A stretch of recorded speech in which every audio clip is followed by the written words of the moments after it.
నమస్కారం. నిజీ నీలనాదే కార్యక్రమానికి స్వాగతం. చిన్న చిన్న కారణాలతోనే పక్కవారిపై దాడులు చేస్తున్న వారు ఎంతమంది ఉన్నారు. ఇక చట్టాలు ఎన్నొచ్చినా లైంగిక దాడులు, అత్యాచారాలు ఆగట్లేదు. భావి భారత పౌరులుగా ఉండవలసిన యువత పెడద్రోవ పడుతున్నారు. స్వార్థంతో నిండిపోయిన సమాజంలో దిక్కుతోచిన వారు ఎంతో మంది ఉన్నారు. మరి వీరందరికీ కూడా నేనున్నానంటూ ఒక భరోసాను కల్పిస్తున్నారు ప్రముఖ సైకాలజిస్ట్ అలాగే మోటివేషనల్ స్పీకర్ అయినటువంటి డాక్టర్ చిన్మయి తమ్మారెడ్డి గారు. మరి ప్రస్తుతం ఆవిడ మనతో పాటు ఉన్నారు. ఆవిడతో మాట్లాడదాం, మరిన్ని విశేషాలను తెలుసుకుందాం. నమస్తే మేడం. నమస్తే. ఎలా ఉన్నారు? బాగున్నాను. మీరు ఎలా ఉన్నారు? నేను కూడా బాగున్నాను. సో మేడం, ముందుగా చెప్పండి, అంటే మనం ఇప్పుడున్న సమాజంలో ఎవరి స్వార్థం వాళ్ళు చూసుకొని బ్రతకడమే మనం చూస్తూ ఉంటాం. పక్కన వాళ్ళకి హెల్ప్ చేయడం అనేది చాలా తక్కువ మందిలో చూస్తూ ఉంటాం. పక్కన వాళ్ళకి హెల్ప్ చేయాలి, సేవా కార్యక్రమాలు చేయాలి అని మీకు ఎప్పుడు అనిపించింది, ఎలా అనిపించింది?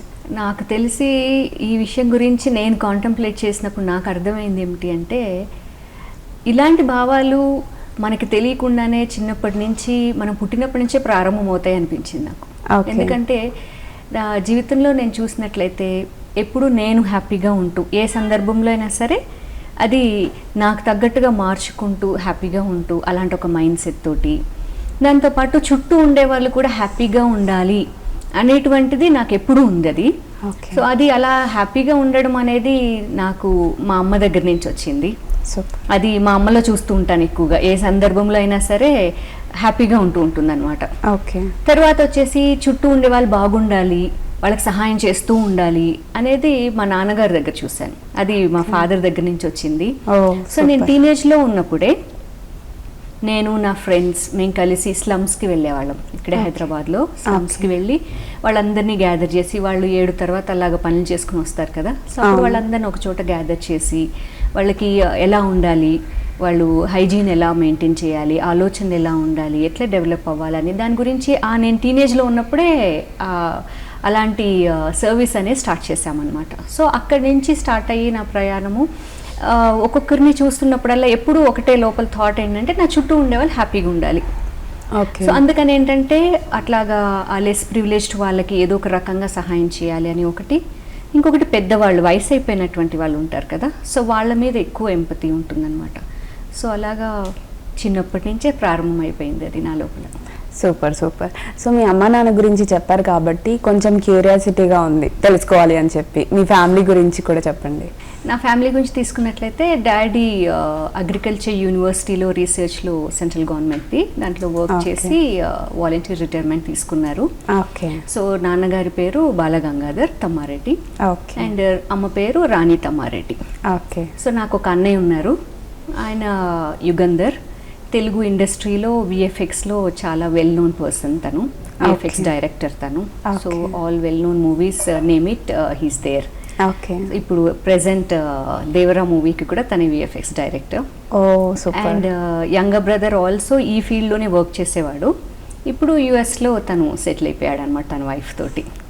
సో అలాగా we are coming from one kind of atheist family. So Tammareddy Bharadwaj garu నా పెద్దనాన్న అవుతారు. That family. సో అందరూ మీ ఫ్యామిలీలోనే ఉన్నారు. సో ఎక్కడ పుట్టారు, అసలు ఎక్కడ పెరిగారు, ఏం చదువుకున్నారు?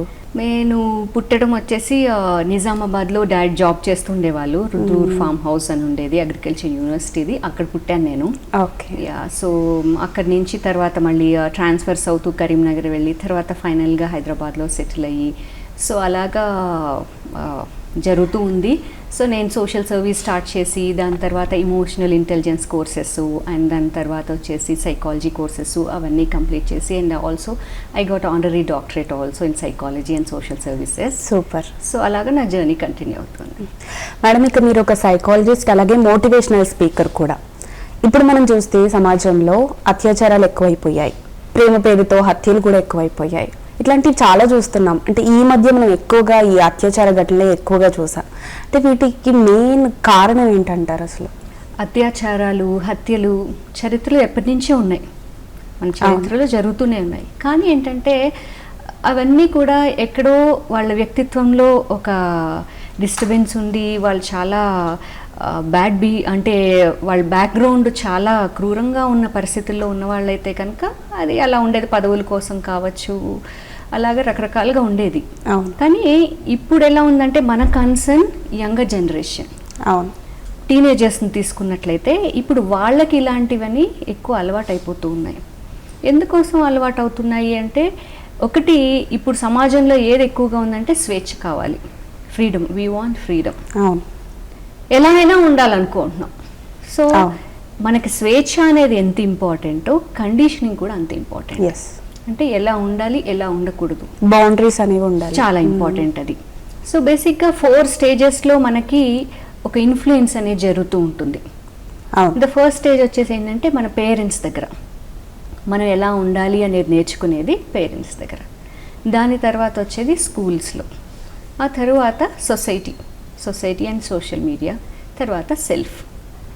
సో ఈ 4 స్టేజెస్లోనే లెర్నింగ్ అనేది జరుగుతుంది, ఆ కండిషనింగ్ అనేది అక్కడే జరుగుతుంది అనమాట. సో ఇలా జరగడానికి కారణం ఏమిటి అంటే ఆలోచన నిర్మాణం అనేది జరగట్లేదు. ఎవరికైతే ఆలోచన నిర్మాణం అంటే థాట్ కన్స్ట్రక్షన్, ఆ థాట్ కన్స్ట్రక్షన్ అనేది జరగకపోవడం వల్ల ఏంటంటే ఎలా అయినా ఉండొచ్చు. సో ఎందుకు ఎట్లా అంటే అలా బిహేవ్ చేస్తున్నారు, చాలా క్రూరంగా బిహేవ్ చేస్తున్నారు, చాలా వికృతంగా ఉంది, వాళ్ళకి సెకండ్ థాట్ రావట్లేదు. ఎందుకోసం అంటే అక్కడ ఒక థాట్ కన్స్ట్రక్టివ్గా జరగలేదు, అక్కడ ఆలోచన నిర్మాణం అనేది జరగలేదు. సో ఈ 4 స్టేజెస్లోనే ఆలోచన నిర్మాణం జరగాలి. ద ఫస్ట్ స్టేజ్ ఏంటి? పేరెంట్స్ దగ్గర మనకు తెలిసింది ఏంటి? మనం పుట్టిన తర్వాత మనకు తెలిసింది ఓన్లీ వాళ్ళే. సో వాళ్ళు ఎలా ఆలోచిస్తారు, వాళ్ళు ఎలా మాట్లాడతారు, ఒక పరిస్థితి వచ్చినప్పుడు దానికి ఎలా స్పందిస్తారు వాళ్ళు, ఇవన్నీ మనకి తెలియకుండా అబ్జర్వేషన్ జరిగిపోతుంది.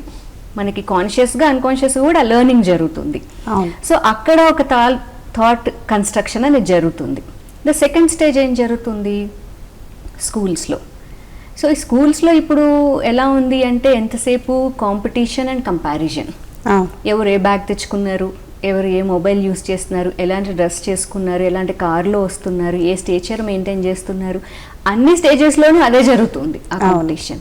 అండ్ ఆల్సో స్కూల్స్లో కూడా ఎక్కడ వాళ్ళు థాట్ని కన్స్ట్రక్ట్ చేసేలాగా ఓన్లీ ఆ బుక్ నాలెడ్జ్ని ఎంతవరకు నేర్పించాలో నేర్పించేయడము. దాని తర్వాత పోనీ ఎవరైనా ఎక్స్ట్రా ఇంకేమన్నా వాళ్ళు నేర్పించాలని ప్రయత్నించినా కొంతమంది పేరెంట్స్కి అది నచ్చకపోవచ్చు. సో బేసిక్గా వాళ్ళు స్కూల్ బాగా రన్ అవ్వాలి కాబట్టి ఏమేమి వాళ్ళకి డిస్టర్బెన్స్ కాకుండా, ట్రబుల్ కాకుండా ఉందో అవి నేర్పించేస్తున్నారు. కానీ ఎక్స్ట్రా ఎఫర్ట్ పెట్టి ఆ థాట్ని కన్స్ట్రక్ట్ చేసేలాగా లేదా వాళ్ళ ఇమోషన్స్ని బ్యాలెన్స్ చేసేలాగా ఒక బేస్ అనేది క్రియేట్ అవ్వట్లేదు. ఇప్పుడు చదువులు అనేవి అయిపోయిన తర్వాత చాలా పెద్ద జీవితం ఉంది. చదువు అనేది మన జీవితం మొత్తానికి ఒక బేస్.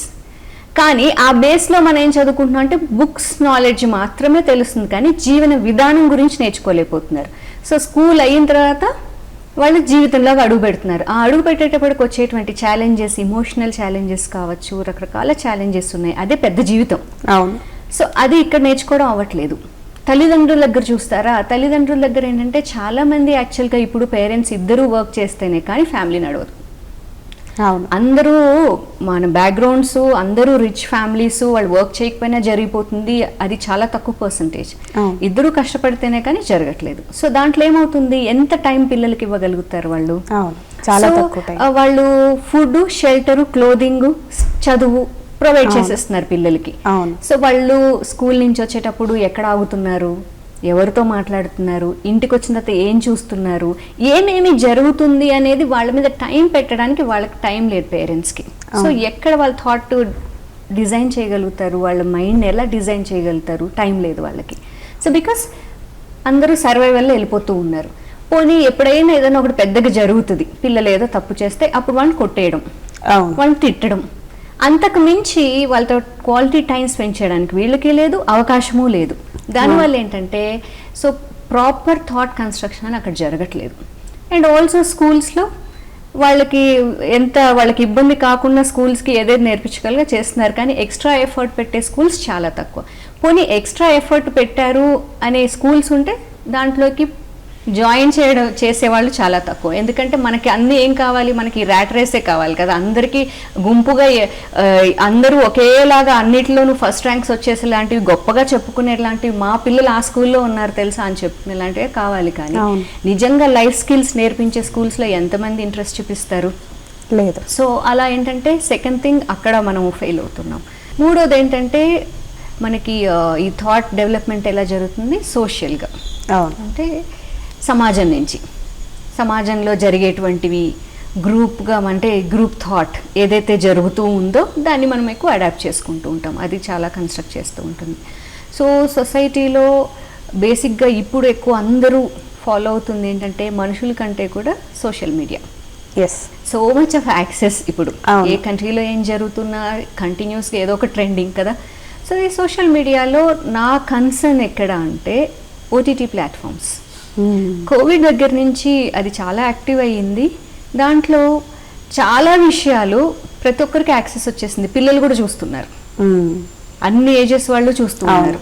సో ఏంటంటే అక్కడ కొన్ని వెబ్ సిరీస్, కొన్ని మూవీస్లో ఏంటంటే మనుషుని చంపేయడం, కిడ్నాప్ చేయడం, కట్ చేయడము, ముక్కలు చేయడము, డ్రగ్స్ ఎలా ఈజీగా తీసుకోవచ్చు, పబ్స్కి ఎలా వెళ్ళొచ్చు, సో ఇలాంటి అన్ని రకాల నాలెడ్జ్ చూపిస్తున్నారు, చాలా క్లియర్గా చూపిస్తున్నారు. సో ఏంటంటే ఇప్పుడు ఎలా థాట్ వచ్చేసింది అంటే ఇద్దరు ఫ్రెండ్స్ ఉన్నారంటే లెట్స్ ట్రై, ఒకసారి ట్రై చేస్తే తప్పేముంది, ఒక పబ్కి వెళ్దాము, లేదంటే కనుక మనము డ్రగ్స్ తీసుకుందాము, సో వాట్ ఎలా ఉంటుంది, ఆ ఫీల్ ఎలా ఉంటుంది తెలుసుకుందాం, ఒక క్యూరియాసిటీ అనేది క్రియేట్ అయిపోయింది. ఆర్ వాళ్ళకి అలవాటు లేకపోయినా ఇంకేవో గ్రూప్ ఆఫ్ ఫ్రెండ్స్ వెళ్తున్నారు అంటే ఇట్స్ ఓకే కదా మనకి అని ఒక కామన్ థాట్ అనేది క్రియేట్ చేస్తున్నారు అనమాట. ఇప్పటి వరకు మనకు లేనటువంటి కొన్ని అలవాట్లు ఒక కామన్ థాట్ అనేది దాంట్లో క్రియేట్ అవుతుంది. అండ్ ఆల్సో సో వాట్ అనేటువంటి ఒక యాటిట్యూడ్. అండ్ ఆల్సో కొంతమంది ఏంటంటే చాలా సిచ్యువేషన్స్లో చాలా ట్రోమటైజ్డ్గా ఉండి, చాలా డిస్టర్బ్డ్గా ఉండి, వాళ్ళు కొన్ని పరిస్థితులు ఎక్కువగా బ్యాడ్ ఎక్స్పీరియన్సెస్ వచ్చినటువంటి వాళ్ళు, కొంచెం సైకిక్గా సరిలేనటువంటి వాళ్ళు, వాళ్ళకి ఏమవుతుందంటే వాళ్ళు బ్యాడ్ పొజిషన్లో ఉన్నప్పుడు ఎమోషనల్గా వాళ్ళకి ఏదో ఒకటి చేయాలి వాళ్ళ టైంలో. ముందంటే వాళ్ళకి ఇలాంటి థాట్స్ లేవు, సో ఏదో ఒకలాగా సప్రెస్ చేసుకునేవాళ్ళు. కానీ ఏంటంటే ఇప్పుడు మనం విజువల్స్ చూపిస్తున్నాము, so many times we are seeing that. అప్పుడేమంటే అందరూ నాకంటే బాగున్నారు కదా, సో ఒకలాంటి కక్ష అనేటువంటి భావాలు వచ్చి ఏంటంటే సడన్గా వాళ్ళకి ఇది స్ట్రైక్ అవుతుంది, వాళ్ళు ఏది చూసుంటారో ఆల్రెడీ. ఆ చూసిన దాని వల్ల ఏంటంటే ఇట్స్ ఓకే అయితే అలా చేయొచ్చు, సో వాళ్ళకి ఆ టైంలో వచ్చినటువంటి భావాన్ని వాళ్ళు చూపించేస్తున్నారు. అవును, యాక్ట్ చేయడానికి మనం ఒక మార్గం చూపించాం వాళ్ళకి, అలా స్పందించడానికి మనము ఒక విజువల్ ద్వారా చూపించాం. సో దాంతో ఏమవుతుందంటే అది ఇలాంటి ప్రవృత్తులు పెరగడానికి ఒక కారణం, చాలా ముఖ్యమైనటువంటి కారణం ఏంటంటే సైలెంట్ ఇది మన లోపలికి వెళ్తూ ఉంది, ఆ థాట్ని డిస్ట్రక్టివ్గా కన్స్ట్రక్ట్ చేస్తూ ఉంది. సో ఏంటంటే మనుషుల కంటే కూడా ఈ సోషల్ మీడియాలో జరిగేటువంటిది ఈ విజువల్స్ చాలా పవర్ఫుల్గా ఎఫెక్ట్ చూపిస్తూ ఉన్నాయి. అవును, అందుకని ఏంటంటే మీరు చూడొచ్చు క్లియర్గా కోవిడ్ దగ్గర నుంచి స్టార్ట్ అయ్యాయి ఒక్కొక్క ఇన్సిడెంట్ చాలా ఎక్కువగా జరుగుతుంది. కొంతమంది అనొచ్చు ఇవన్నీ ఒకప్పుడు వెనక బ్యాక్గ్రౌండ్లో జరిగేవి కదా, జరుగుతూనే ఉంటాయి కదా ఇవన్నీ అని చెప్పి. జరుగుతూ ఉంటాయి, ఖచ్చితంగా జరుగుతున్నాయి, కానీ ఇంత ఉధృతంగా ఇలాగ జరగట్లేదు, ఇంత వికృతంగా జరగట్లేదు కదా. సో అలా ఏంటంటే ఇవి సోషల్ మీడియా ద్వారా చాలా ఎక్కువైపోయింది, ఓటీటీ ప్లాట్ఫామ్స్ ద్వారా. సో అది కూడా ఒకలాంటి థాట్ కన్స్ట్రక్షన్, అంటే ఇలాంటి వాళ్ళకి ఒక వే చూపిస్తున్నట్టుగా జరుగుతుంది అనమాట. And the fourth one is self, అంటే మన నుంచి మనం నేర్చుకోవటం. మన నుంచి మనం నేర్చుకునే వాళ్ళు కూడా ఉన్నారు, ఆ సెల్ఫ్ లెర్నింగ్ ఉండే వాళ్ళు కూడా ఉన్నారు.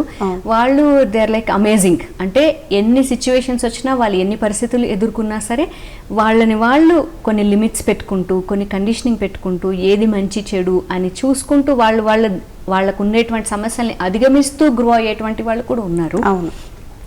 దాని తర్వాత ఏంటంటే ఎందుకు ఇంత వికృతంగా చేస్తున్నారు అంటే కొన్ని సర్కమ్స్టాన్సెస్లో ఏంటంటే అది అలాంటి ఒక పర్సనాలిటీ డెవలప్ అవ్వడానికి కారణమే ఏంటి అంటే వాళ్ళు చిన్నప్పటి నుంచి చాలా రకాలైనటువంటి కాంప్లెక్స్లతోటి, అంటే ఎక్కువ ప్రేమ దొరకకుండా, ఎక్కువ క్రిటిసైజ్ చేస్తూ, అంటే ఎక్కువ కామెంట్ చేస్తూ, వాళ్ళ బాడీని షేమ్ చేస్తూ, వాళ్ళ కలర్ని షేమ్ చేస్తూ, వాళ్ళ కేపబిలిటీస్ని మనం ఇన్సల్ట్ చేస్తూ, అలా ఎక్కువగా వాళ్ళు అన్ని సందర్భాల్లోనూ అలాంటి ఒక కాంప్లెక్స్ని ఎక్స్పీరియన్స్ చేసినప్పుడు లాంగ్ రన్లో వెళ్ళినప్పుడు ఏంటంటే అది వాళ్ళు ఇంకా ఒక టైం తర్వాత అది హ్యాండిల్ చేయలేనప్పుడు ఏమవుతుందంటే వాళ్ళ లోపల ఒక కక్ష అనేది స్టార్ట్ అవుతుంది.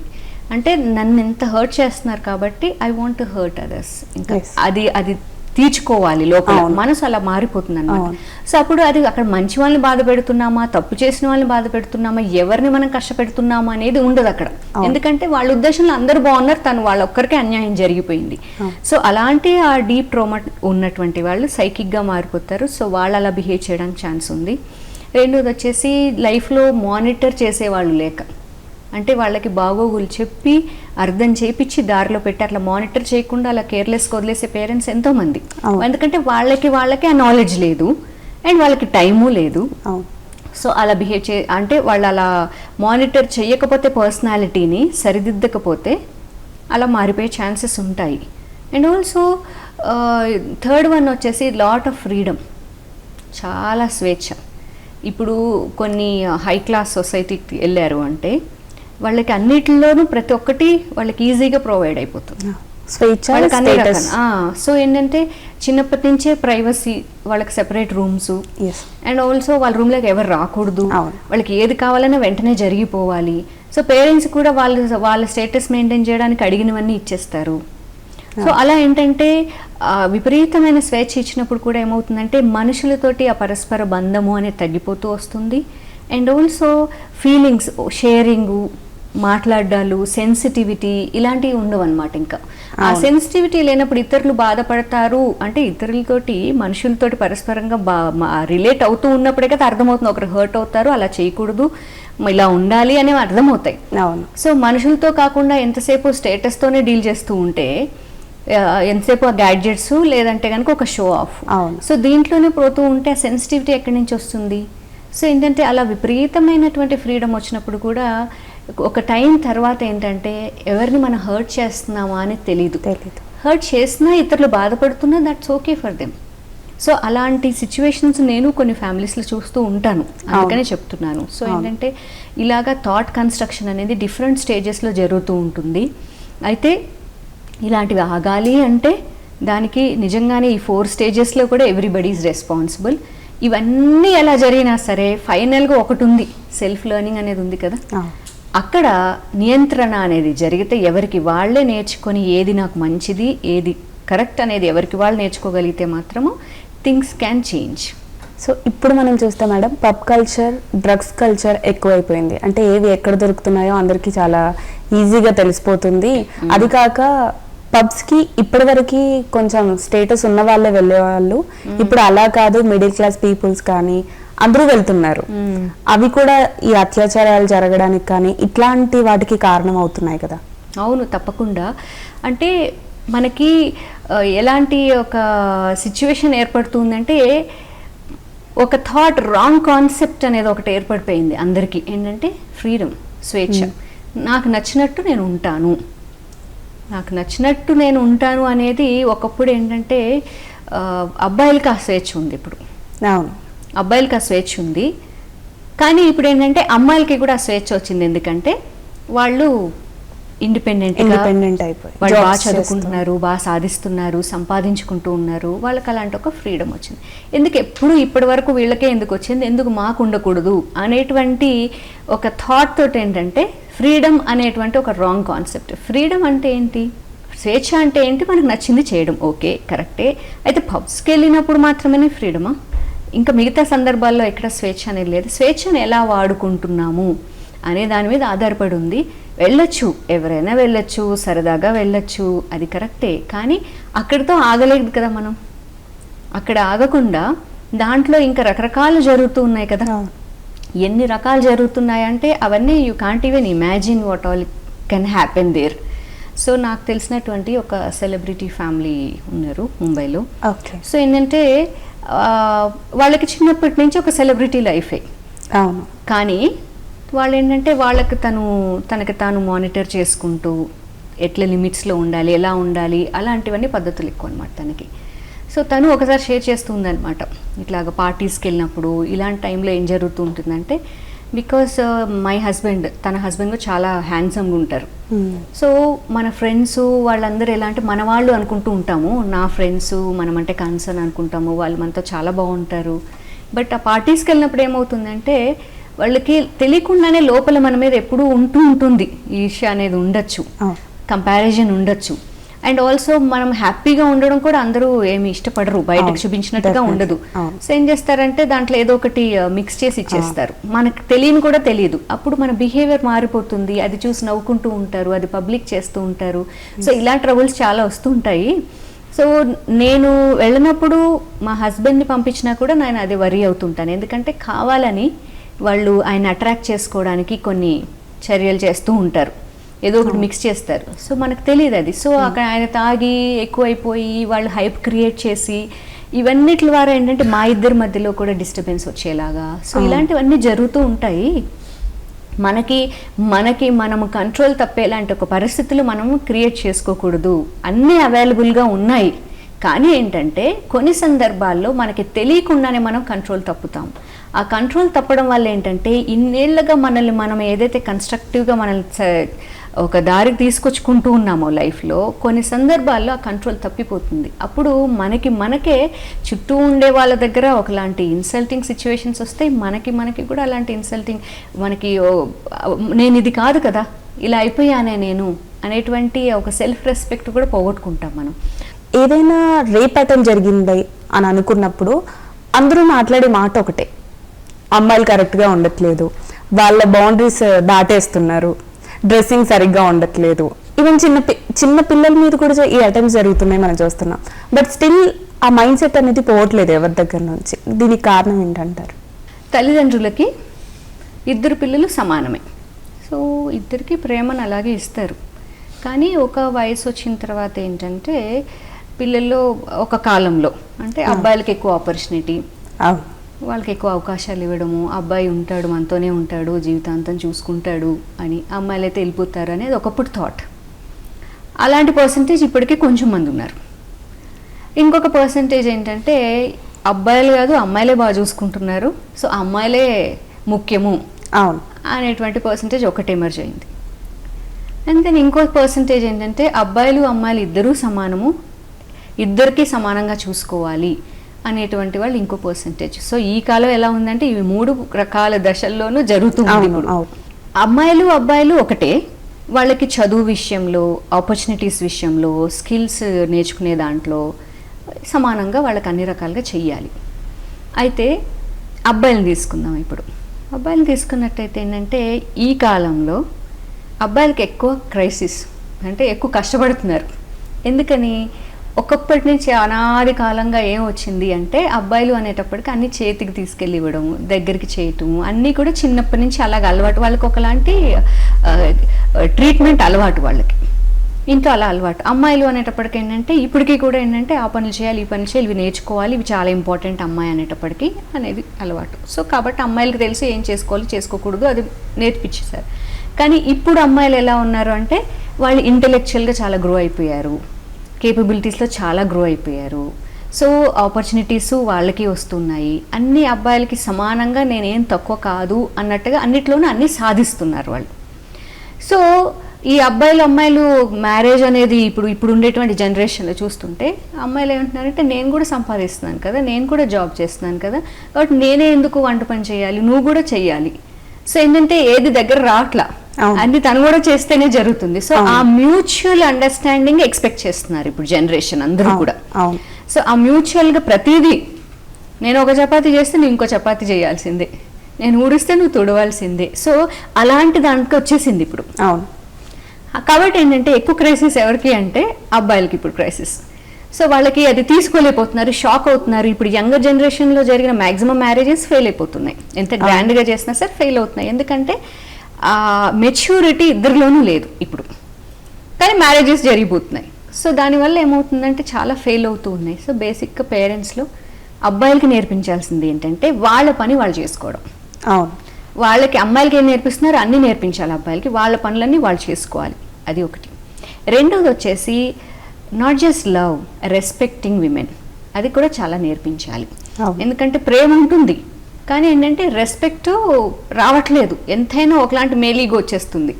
సో అది కాదు, ఇంకా టైమ్స్ అయిపోయాయి, ఇప్పుడు రెస్పెక్ట్ ఇవ్వాల్సిందే. సో ఏంటంటే హౌ టు రెస్పెక్ట్ విమెన్ అనేది నేర్పించి ఆ బ్యాలెన్స్ని నేర్పించినట్లయితే అబ్బాయిల లైఫ్ బాగానే ఉంటుంది. అమ్మాయిలు తీసుకున్నామంటే అమ్మాయిలు ఏమంటున్నారంటే ఇప్పుడు మేము అన్నీ సాధిస్తున్నాం కదా, మేము అన్నీ చేస్తున్నాం కదా, ఎందుకు మేము అర్ధరాత్రుల పూట మేము తిరగకూడదు, మేము ఎప్పుడంటే అప్పుడు ఎందుకు తిరగకూడదు, ఎలాంటి బట్టలు అంటే అలాంటి బట్టలు ఎందుకు వేసుకోకూడదు, మేము తిరగచ్చు, ఎలాంటి బట్టలైనా వేసుకోవచ్చు, మీ ఇష్టము, అయితే ఆ సందర్భానుసారం. అవును. ఎందుకంటే ఇప్పుడు విమెన్కి నేచర్లోనే విమెన్ ఆర్ మోర్ బ్యూటిఫుల్. అవును. అంటే we tend to attract people కదా, ఆటోమేటిక్గా ప్రకృతిలోనే ఉంది. అదేంటంటే ఆ జెండర్ డిఫరెన్స్లో ఇద్దరికి వాళ్ళకు ఉన్నటువంటి యునిక్నెస్ ఉంది. మెన్ అండ్ విమెన్ వాళ్ళకు ఉండాల్సిన యునిక్నెస్ ఉంది, వాళ్ళకు ఉండాల్సిన స్పెషాలిటీస్ ఉన్నాయి. పేరెంట్స్ చిన్నప్పటి నుంచే అది నేర్పించాలి. రాంగ్ కాన్సెప్ట్స్ ఏవైతే ఉన్నాయో అవి మార్చి వాళ్ళకి ఇది ఇలా ఉంటుంది అని అర్థం చేయించాలి. సో విమెన్కి ఖచ్చితంగా ఇంటలెక్చువల్గా కేపబిలిటీస్లో మెన్ కంటే సుపీరియర్గా ఉండొచ్చు, ఇద్దరూ పోటాపోటీ పడచ్చు. కానీ ఫిజికల్గా వచ్చేటప్పటికి లిమిటేషన్స్ ఉన్నాయి. ఇప్పుడు ఒక ఫైట్ జరుగుతుంది అంటే ఆ ఫైట్ జరిగినప్పుడు విమెన్ ఆర్ భయపడి దూరంగా వెళ్ళాల్సి వస్తుంది కదా, మనం తిరిగి ఎదుర్కోలేకపోతున్నాం కదా కొన్ని సిచ్యువేషన్స్లో. అప్పుడంటే లిమిట్ ఉందనే కదా, ఫిజికల్ బాడీకి లిమిట్స్ ఉన్నాయనే కదా. సో ఏంటంటే ఏదైనా సరే ప్రెషియస్ థింగ్, ఏదైనా సరే అందంగా ఉంది or something which is valuable అంటే ఈజీగా ఏది దొరకదు కదా.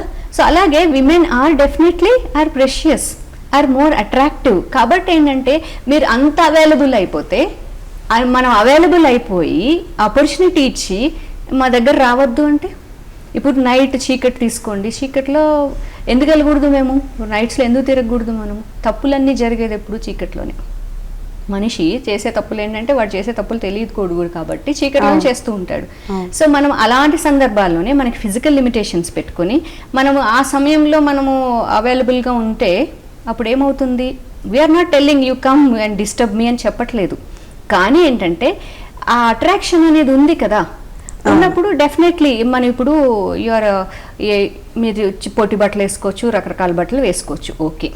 సో అలాంటి వాటి వల్ల మీకు కూడా తెలుసు అదర్ పీపుల్, వేరే వాళ్ళందరూ కూడా అట్రాక్ట్ అవుతారు, మిమ్మల్ని చూస్తారు అనేది ఉంది కదా. అదే it's not a secret, you know that. మనం అలాంటి క్లోత్స్ ఎందుకు వేసుకెళ్తున్నాం అంటే పీపుల్ చూస్తారు, అడ్మైర్ చేస్తారు, అట్రాక్ట్ అవుతారు. సో అలా మనం ఉండాలి అంటే ఆ సందర్భాలు ఎలా ఉండాలంటే ఒక సేఫ్ అండ్ సెక్యూర్ టైంలో మీ ఇష్టం.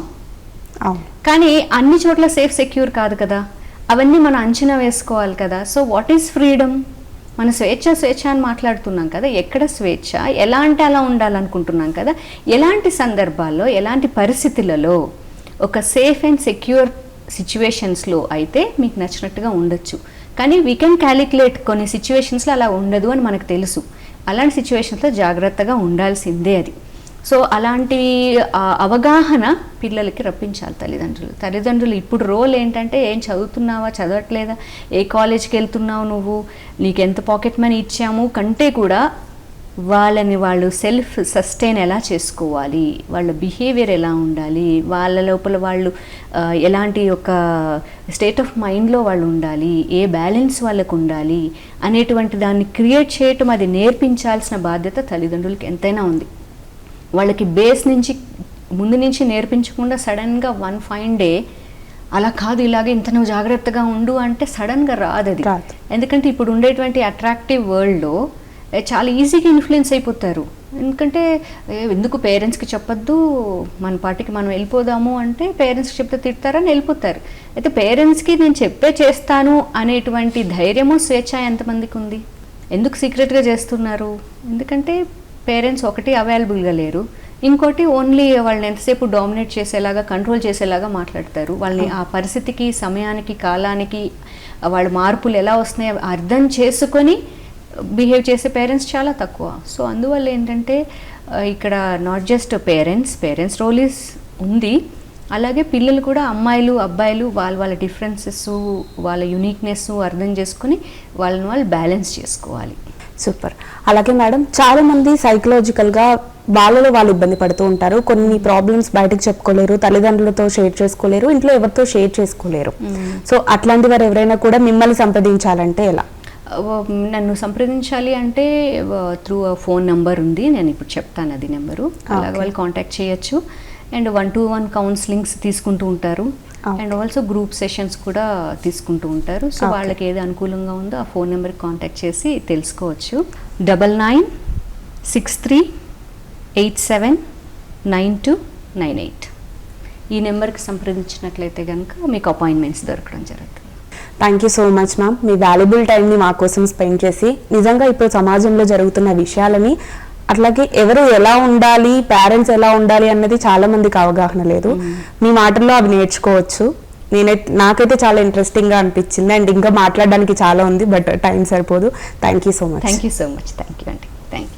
మరి చూశారు కదా, ఇది ఇవాల్టి నింగి నేల నాదే కార్యక్రమం. మరో కార్యక్రమంలో మళ్ళీ కలుద్దాం. అంతవరకు సెలవు. నమస్కారం.